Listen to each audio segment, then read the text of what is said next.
Em nome do Pai, do Filho e do Espírito Santo. Amém. Amados irmãos e irmãs, sejam bem-vindos aqui ao nosso vídeo, onde nós vamos juntos estudar e meditar a primeira leitura que a igreja nos apresenta para essa segunda-feira da terceira semana da Quaresma. Eu sei que o vídeo está indo bem fora do tempo e a justificativa é muito clara. Eu acho que vocês estão percebendo. Eu não consigo me ouvir tão bem, então não sei, mas eu estou meio adoentado. Minha rinite está atacando, justamente por causa da mudança climática que está acontecendo aqui. Então, peço desculpas a vocês pela demora. Ontem não estava tão bem para poder gravar, só estou gravando agora, mas espero que ainda possa ser utilizado por vocês, tá certo? A primeira leitura se encontra lá no livro de 2 Reis, capítulo 5, e vai nos dizer assim: Naqueles dias, Naamã, general do exército do rei da Síria, era um homem muito estimado e considerado pelo seu senhor, pois foi por meio dele que o Senhor concedeu a vitória dos arameus. Mas esse homem valente e guerreiro era leproso. Ora, um bando de arameus que tinha saído da Síria tinha levado cativa uma moça do país de Israel. Ela ficou ao serviço da mulher de Naamã. Disse ela à sua senhora: se meu senhor se apresentasse ao profeta que reside em Samaria. Sem dúvida, ele o livraria da lepra de que padece. Naamã foi então informar o seu senhor: uma moça do país de Israel disse isto e isto. Disse-lhe o rei de Arã: Vai, que eu enviarei uma carta ao rei de Israel. Naamã partiu, levando consigo 10 talentos de prata, 6.000 ciclos de ouro e 10 mudas de roupa. E entregou ao rei de Israel a carta que dizia: Quando receberes esta carta, saberás que eu te enviei Naamã, meu servo, para que o cures de sua lepra. O rei de Israel tinha lido a carta, rasgou suas vestes e disse: Sou Deus, porventura, que possa dar a morte e a vida para que este me mande um homem para curá-lo da lepra? Vê-se bem que ele busca pretexto contra mim. Quando Eliseu, o homem de Deus, soube que o rei de Israel havia rasgado as vestes, mandou dizer-lhe: Por que rasgaste tuas vestes? Que ele venha a mim, para que saibas que há um profeta em Israel. Então Naamã chegou com seus cavalos e carros e parou à porta da casa de Eliseu. Eliseu mandou um mensageiro para lhe dizer: Vai, lava-te 7 vezes no Jordão, e tua carne será curada e ficarás limpo. Naamã, irritado, foi-se embora, dizendo: Naamã, eu pensava que ele sairia para me receber, e que de pé invocaria o nome do Senhor, seu Deus, e que tocaria com sua mão o lugar da lepra e me curaria. Será que os rios de Damasco, o Abana e o Farfar não são melhores do que todas as águas de Israel, para eu me banhar nelas e ficar limpo? Deu meia volta e veio indignado. Mas seus servos aproximaram-se dele e disseram-lhe: Senhor, se o profeta te mandasse fazer uma coisa difícil, não a terias feito? Quanto mais agora que ele te disse: Lava-te e ficará limpo. Então ele desceu e mergulhou 7 vezes no rio Jordão, conforme o homem de Deus tinha mandado.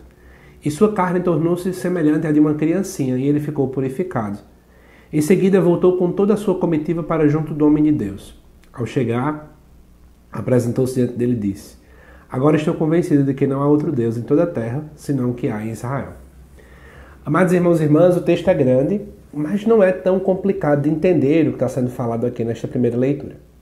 Primeira coisa importante: nós estamos diante de um povo que reside na região da Síria, né? Naamã, que é o general do exército do rei da Síria. A Síria é uma região pagã. E a gente tem que entender que o paganismo ele é visto de modo extremamente negativo pelo povo judeu. Não se tem contato com o povo pagão, não se fala com pessoas pagãs. Se você vê um pagão no meio da rua, você vai buscar trocar de lado. Então existe toda essa realidade que hoje não é assim que acontece tanto conosco, né? E o que acontece? Naamã, ele era leproso.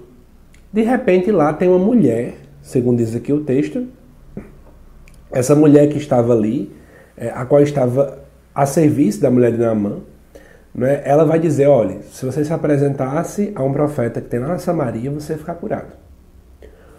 O rei escuta, mas em vez de mandar ele diretamente para esse profeta, para esse homem de Deus, manda para o rei de Israel. Só que o rei de Israel não escuta, né? Inclusive acha que pode ser aí alguma artimanha política para vencê-lo, como se fosse uma espécie de um cavalo de Troia, né? O discurso é bonito, mas no final das contas vocês vão querer aqui me derrubar. Quando ele já ia retornando, o profeta chega, e aí o profeta vai dizer apenas isso, né? Vá lá e tome banho ali 7 vezes no rio. Só que é interessante, eu acho isso bonito, né? Porque reflete muito a nossa realidade de hoje. O profeta disse que para resolver a situação, bastava ele tomar esse banho no rio 7 vezes. Só que ele diz assim, isso é pouco. Eu tinha água em casa, para que eu vou tomar essa água aqui? Ele começa a desconfiar. Por quê? Muitas vezes, quando nós vamos até Deus, a gente cria uma visão muito equivocada. Como é que é a nossa visão às vezes? Eu venho rezar, eu vou para o Santíssimo, né? Eu vou para diante do sacrário rezar por alguma situação. Aí, quando eu faço aquela minha oração, eu choro, eu peço, eu faço tudo e não vejo nada acontecer. Eu volto para casa, minha casa está igual. Durante aquele momento que eu estou chorando, que eu estou tudo, não acontece nada. E a gente começa a querer colocar nós mesmos padrões para a manifestação da ação de Deus. Sendo que Deus é que é Deus, não é a gente. Não somos nós quem devemos mandar em Deus. O que tem gente que às vezes se sente muito sábia na igreja, né, que diz assim, eu sei quando Deus fala. Meu irmão, você só vai saber tudo exatamente quando Deus fala e você só vai saber exatamente tudo que Deus pensa e deixa de pensar quando você um dia for Deus também. Isso não vai acontecer. Então a gente tem que entender que é Deus quem manda. Muitas vezes, diante de uma situação bem específica, a ordem de Deus é algo tão simples que chega a nos chocar. Mas qual é o grande objetivo desse texto? Primeiro, saiba que em Israel existiam muitos leprosos. O leproso que é curado é um leproso que é pagão. É um leproso que não estava dentro daquele norte religioso. Isso quer refletir, e inclusive é isso que vai fazer a grande ligação com o evangelho dessa segunda-feira, que a ação de Deus ela não tem barreiras. Eu tenho muito medo das pessoas que querem impor barreiras diante da ação de Deus. Por exemplo, fulano só vai receber uma graça diante de Deus se ele vier para tal missa que vai acontecer. Se não vier, é por isso que fulano permaneceu doente. A gente fica colocando, impondo barreiras. Cuidado com isso. A ação de Deus sempre é muito além. Esse texto também quer falar um pouco sobre a importância do batismo. Depois, lá dentro da dinâmica do próprio Novo Testamento, aquilo que o Magistério fala, esse momento aqui do sírio, né, do Naamã sírio, ele na verdade é visto como uma prefiguração, como uma imagem daquilo que vem acontecendo no nosso batismo. O batismo ele quer nos livrar das nossas lepras. A lepra do pecado, a lepra dessa distância em relação a Deus. E eu preciso também entender e valorizar e buscar viver autenticamente o meu batismo. E quantas vezes a gente não vive autenticamente o nosso batismo? A gente não vive como uma pessoa que foi batizada. É preciso ter essa reflexão também. E repito, a quaresma é tempo propício para refletir sobre como é que eu estou vivendo o meu batismo. Será que eu estou buscando ter uma vida configurada a Deus ou não? Que essa primeira leitura nos sirva de reflexão para essa segunda-feira.